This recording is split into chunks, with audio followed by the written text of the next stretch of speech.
vos, bienvenidos al sábado, bienvenidos a la noche, bienvenidos a esta comunicación con la mejor música y los mejores invitados en la noche de sábado en FM 87.5, la primera del Dial Soldados.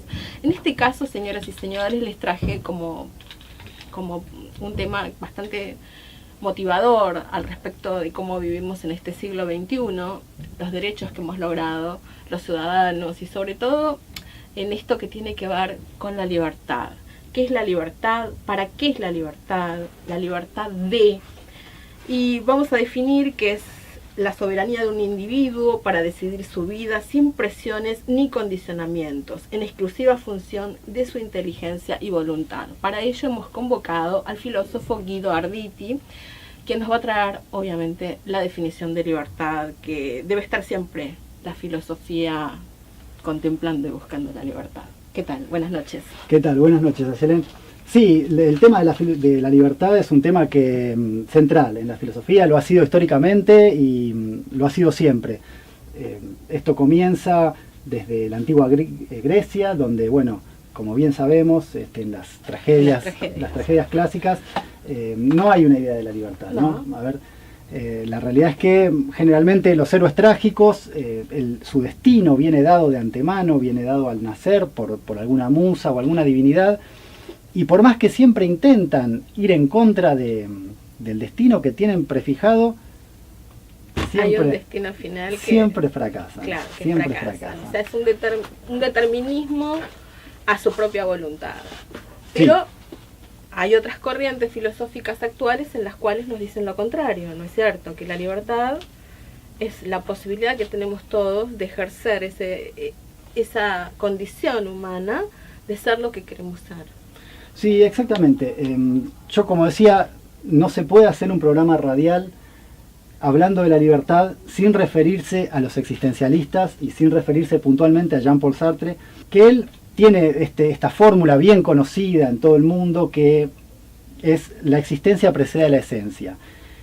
Y donde él explica de manera más clara quizás esta cuestión existencialista de una libertad radical, es en una conferencia radial que él hizo, titulada El existencialismo es un humanismo, que en realidad fue simplemente eso, una conferencia radial, pero que luego fue transcripta sin permiso de Sartre, sin autorización explícita por lo menos de Sartre, y fue, bueno, traducida a todos los idiomas, vendida a todo el mundo. Hoy muchísima gente la ha leído a lo largo de... Claro. Exactamente.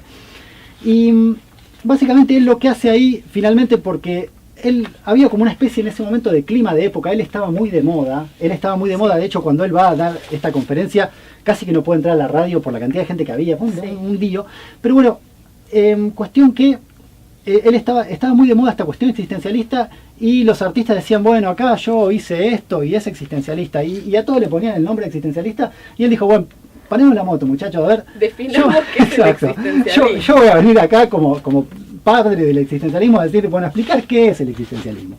Y entonces, como decía, ellos tienen esta idea de que, este lema bien fuerte, que es la existencia precede a la esencia. O sea, primero existo, y en ese existir yo voy formando una esencia. Porque ellos tienen esta creencia de que uno es arrojado al mundo, uno nace en un mundo que ya existe, y tiene que actuar, no queda otra. Uno es arrojado al mundo y tiene que hacer cosas. Y en ese existir, dice, bueno, voy formando una esencia, pero esa esencia no es nada fijo, es algo que puede cambiarse en cualquier momento. Y esto implica para ellos una absoluta responsabilidad.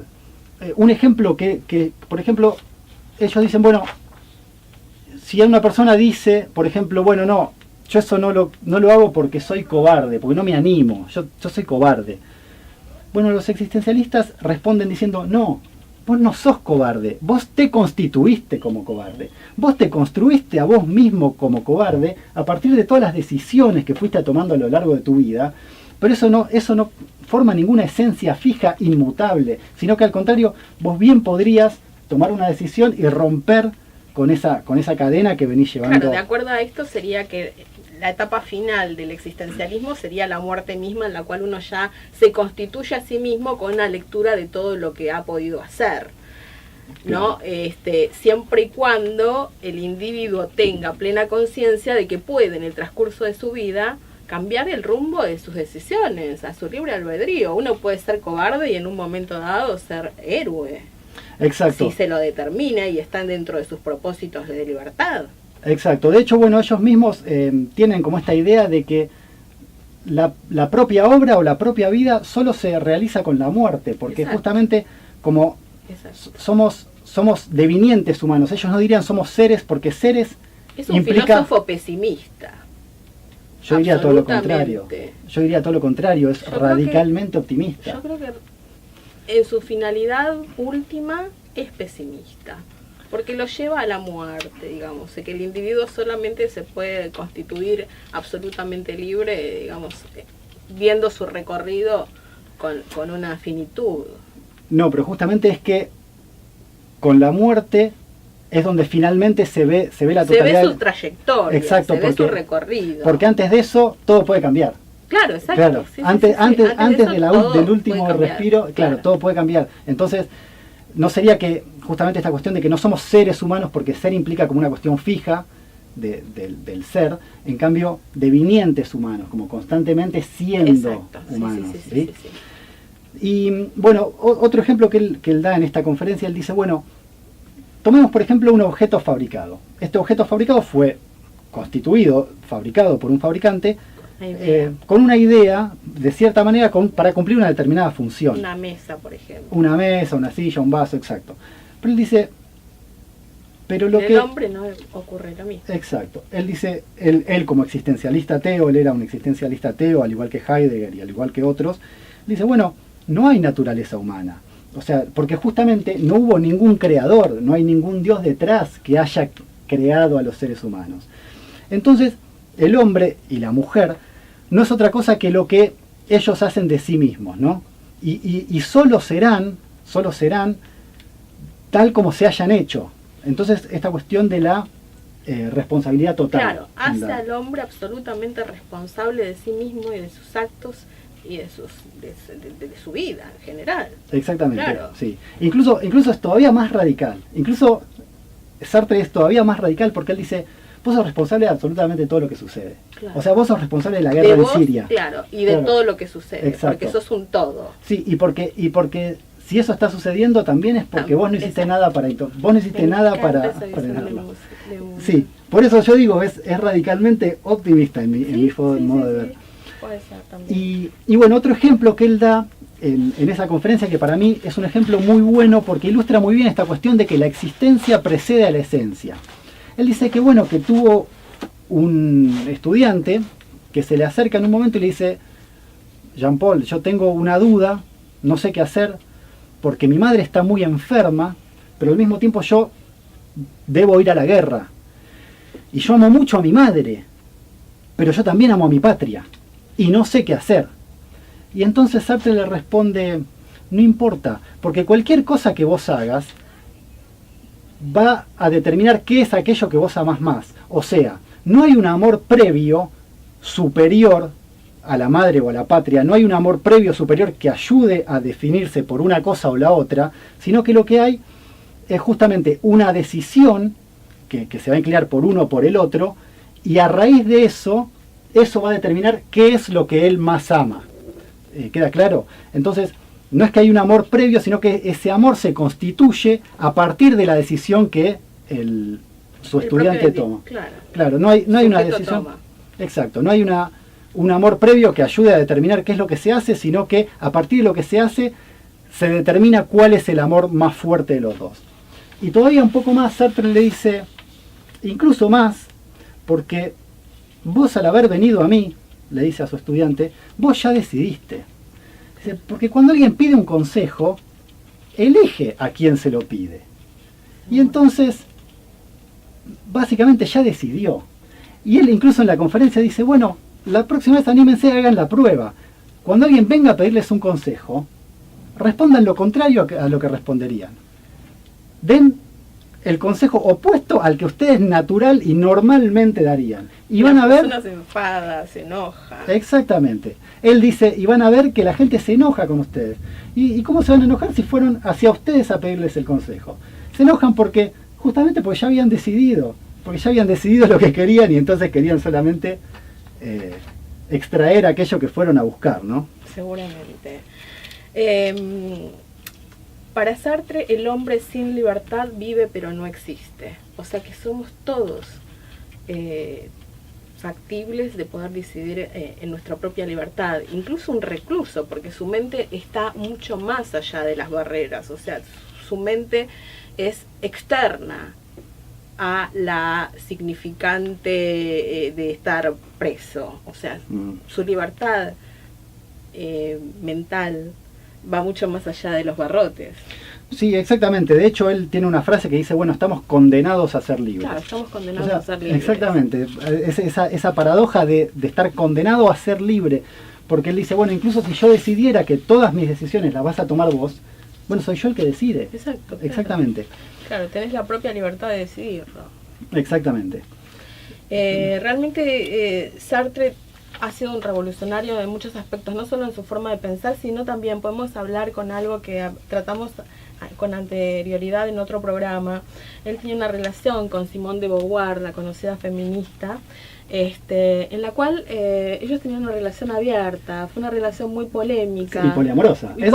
Poliamorosa en ese momento, que estamos hablando de 1960, ¿no? Sí. Donde realmente participar de estas jugadas en las cuales la señora Simone de Beauvoir le elegía las parejas a Sartre, que lamentablemente terminó con un final bastante determinante, con una sífilis que le provocó, bueno, esta serie de encuentros ocasionales que tuvo, pero realmente fueron los pioneros casi del poliamor. Y sí, y de hecho, bueno... ahí él decía también que la libertad también determina el amor. Sí, tenía una visión bastante particular al respecto. Sí, de hecho, bueno, ellos, esta radicalidad existencialista, él claramente la llevó a su vida privada. De hecho, ellos fueron pareja toda la vida. Toda la vida. Porque ellos se conocieron en la universidad y después él terminó muriendo en sus brazos en el hospital. Sí. Y nunca se casaron. Nunca se casaron, nunca tuvieron hijos. También. Pero nunca se casaron porque justamente ellos no creían en los papeles, en esta cosa de la institución. En la institución, claro, en la institución y también en esto de fijar el amor, porque el amor es algo que está sucediendo todo el tiempo y como que el matrimonio es como un intento de decir, bueno, acá lo fijamos, acá lo, ¿no? claro, lo cosifico, es como que cosifico al otro y lo tomo como propiedad privada y en realidad no lo es. Exacto. El ser humano es libre. Y lo mismo pasó a Jean-Paul Sartre cuando él le dieron o le otorgaron el premio Nobel de literatura, él se negó a ir a recibirlo, nunca fue. Directamente se lo otorgaron, pero él nunca lo fue a recibir, por los mismos motivos, también por esa cuestión de la institución, esta cuestión de la fijación. Él decía, porque esto me va a convertir a mí en el ganador del premio Nobel. Y él decía, bueno, yo no me identifico con esa cosificación de mí mismo, digamos, ¿no? Sí. Yo soy una posibilidad constante, porque uno se vivencia a sí mismo muchas veces como una posibilidad constante, y él tiene otra frase muy famosa que dice, el infierno es el otro, porque te limita tu propia libertad. Y a algún punto, porque el otro es el que me objetaliza, claro, el otro es el que me fija, yo me vivo a mí mismo como una inmensidad de posibilidades, y el otro es el que me define como un filósofo, como un estudiante, como un hombre, lo que fuere, claro, ¿no? Claro. Exacto. Incluso dice que el hombre solo se define en la lápida porque mientras vive es un ser libre que puede decidir cambiar su proyecto y ser otro diferente. Exactamente. O sea que con la finitud únicamente se definiría el hombre viendo su trayectoria en la libertad. Pero, ¿qué pasa con los que piensan como pensaban los griegos en la tragedia? Que el destino está predeterminado por los dioses y que por más que luchemos, hay mucha gente actual que piensa que por más que luchen, me dicen, pero era el destino. Pero, perdón. Cuando yo escucho esa frase que hay gente actualmente en el siglo XXI que te dice, pero era el destino, porque uno acá viene a sufrir, este es un valle de lágrimas, uno viene con un destino predeterminado y por más que vos la pelees y esto tenía que pasar, va a pasar. ¿Qué pasa con eso? Bueno, ahí hay dos cuestiones. En primer lugar está la religión, ¿no? Que es algo que estamos... ¿no? Un dogmatismo demasiado inculcado, sí. Y realmente la gente, dicen, sí, ¿no? Que es la dominación de las masas es a través del dogma. Sí, por un lado está eso y por Sería otro lado... el panóptico, sí. Volviendo un poco a temas anteriores. Sí, por un lado está eso, y por otro lado está esta cuestión que en realidad es algo que yo quería hablar hoy, que tiene que ver con otro pensador, que también es, curiosamente, más allá de Sartre, es otro pensador que también fue premio Nobel, en este caso de Economía, que es Amartya Sen. Y por eso me traje la remera, porque es un pensador indio, y que él tiene una visión como economista, que él lo que plantea es ir más allá de la lectura clásica del PBI, de esta cuestión del PBI per cápita, ¿no? Y él dice, bueno, él se inclina más por otro índice que es mucho más holístico, que tiene que ver con un montón de otras cuestiones que el PBI no toma en cuenta, que es el índice de desarrollo humano. Porque, digamos, él dice, bueno, el PBI básicamente lo único que toma en cuenta es cuánto dinero ingresa y cuánto consumimos, nada más que eso.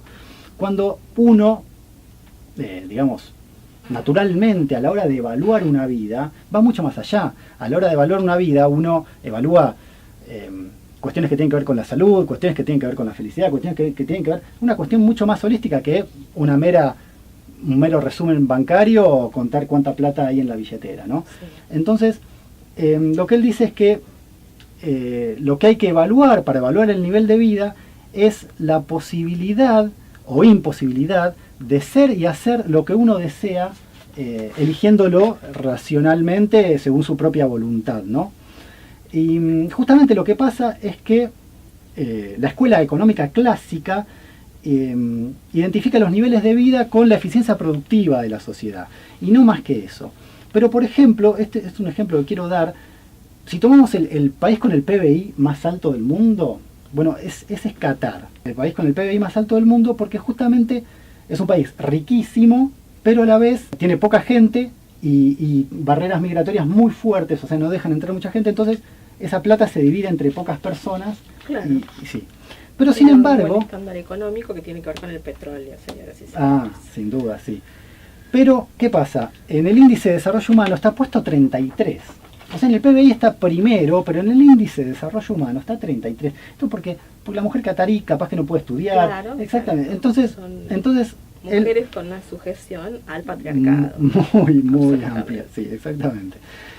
Entonces, lo que él plantea es esta cuestión del enfoque del índice de desarrollo humano, que lo que hace es restarle importancia a indicadores económicos monetarios como la renta, el consumo, dándole más peso a la salud, las habilidades, los niveles de educación, las condiciones de vivienda, sin centrarse tanto en el ingreso, en los recursos, sino efectivamente en el tipo de vida que la gente puede poner en práctica, ¿no?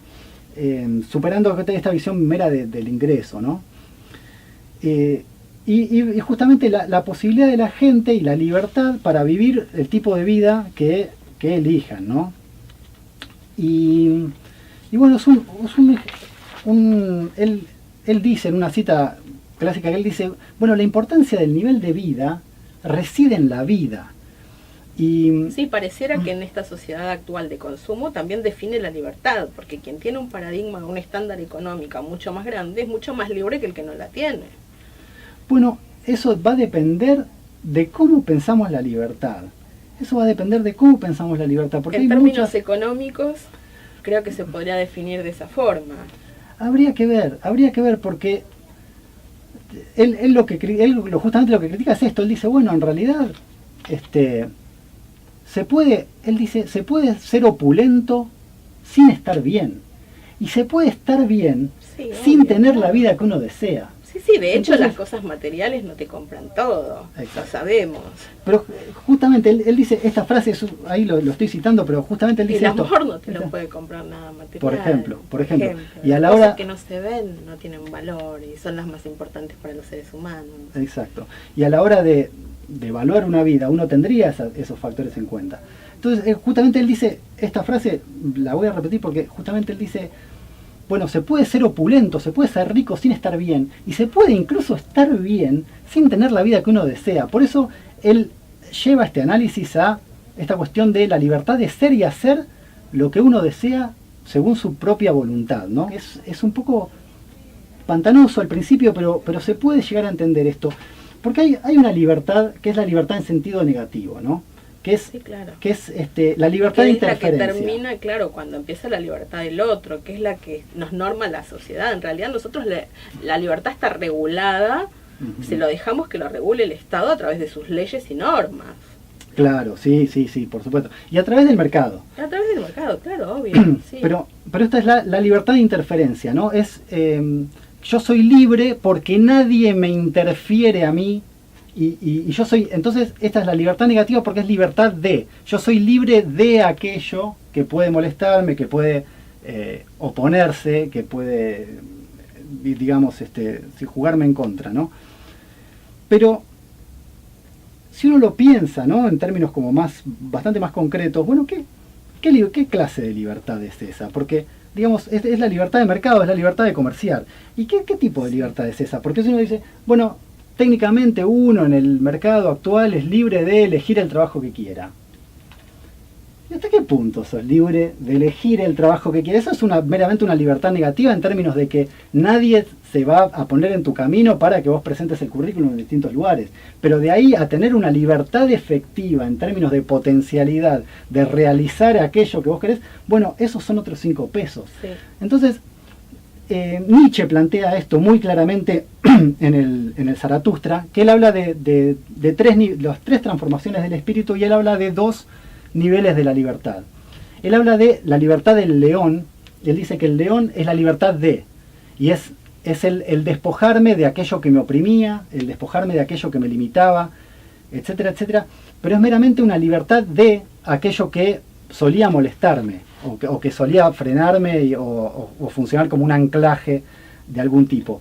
Pero de lo que se trata es de todo lo contrario, se trata de la libertad positiva. Lo que hay que buscar es la libertad para, no es la libertad de, no es la libertad de interferencias, sino es la libertad en sentido positivo. Las profesiones a veces no están facilitadas en el mercado, tenés que buscar la posibilidad de insertarte de alguna manera. Claro, y la libertad para tiene que ver con las posibilidades efectivas y con la capacidad de agencia y de acción de cada uno, ¿no?